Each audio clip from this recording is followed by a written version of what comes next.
बच्चों, आज हम पढ़ने जा रहे हैं आपकी क्लास का चैप्टर 9 चिड़िया की बच्ची, जिसके लेखक हैं जैनेंद्र कुमार।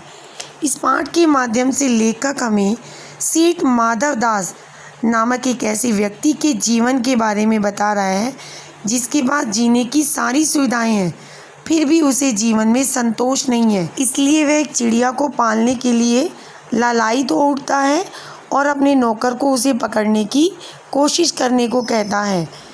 लेकिन चिड़िया तो स्वतंत्र जीवन जीना पसंद करती है, इसलिए सेठ के द्वारा सुविधाओं का लालच देने पर भी वह अपनी माँ के पास जाने के लिए उत्सुक रहती हैं।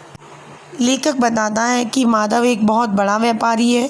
उसके पास अपार धन दौलत है, संगमरमर से बनी नई कोठी है, उसके सामने सुहावना बगीचा है, फूल पौधे फव्वारे बहुत लगे हैं। वह कला का प्रेमी है, उसे कोई बुरी लत भी नहीं है। इतना सब कुछ होने के बाद भी वह जीवन में अब खालीपन महसूस करता है और अकेला ही रहता है। एक दिन शाम के समय गुलाब के पौधे की टहनी पर अचानक एक चिड़िया बैठ जाती है। उसे बहुत सुंदर लगती है। वो इधर उधर फुदक रही होती है और प्यारी प्यारी आवाज़ निकाल रही होती है। माधव दास चिड़िया को बगीचे में रुकने के लिए कहता है। वो कहता है उसके रुकने से उसके सूने महल में चहचहाहट आ जाएगी। वह उसको लालच भी देता है कि उसके लिए कितना सुंदर पिंजरा बनाएगा जो पूरी दुनिया में किसी ने ना बनाया हो। उसमें मोतियों की झालर भी लटका देगा, पानी पीने की कटोरी भी सोने की होगी और उसके दास दासियां सब उसको खुश रखने की कोशिश करेंगी।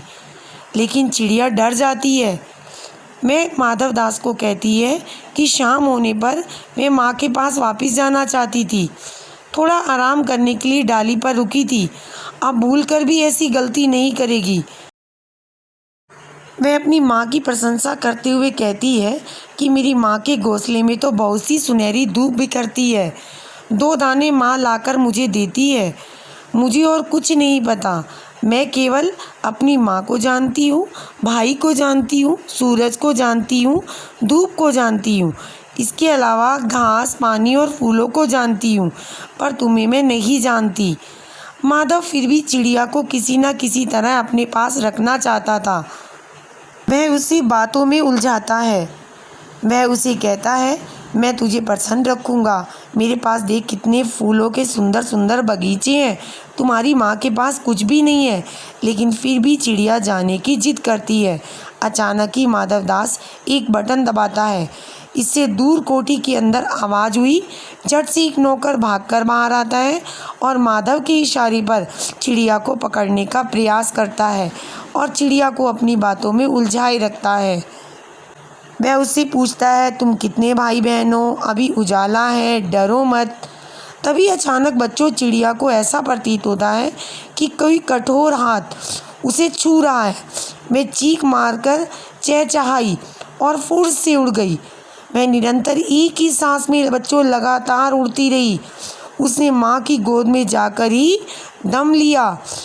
वहाँ जाकर वह अपनी माँ की छाती से चिपक गई, जैसे अब पलक ही नहीं खोलेगी, क्योंकि वे चिड़िया की बच्ची बहुत ज़्यादा डर गई थी।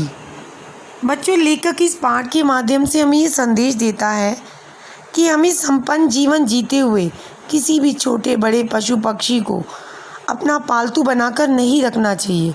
हमें किसी को भी बंधन में नहीं बांधना चाहिए। हर किसी को यहाँ स्वतंत्र जीवन जीने का अधिकार है, तो हमें उन्हें स्वतंत्र जीवन जीने ही देना चाहिए। उनका अधिकार नहीं छीनना चाहिए।